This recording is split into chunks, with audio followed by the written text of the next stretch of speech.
meie maratoni mees, Roman Vosti.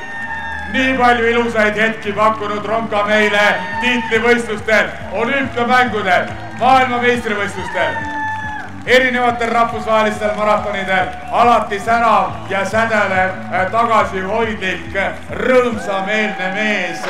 Sellisena on ta meie ees ja selline väikene telemark hüpe ka üle finišijoone, aeg 2 tundi 22 minutit ja Roman muideks 8. kohaga ka selle Tallinna maratoni arvestuses tõuseb absoluutarvestuses pjedestaalile, sest nii nagu ütlesin ka 8 kiiremat aega.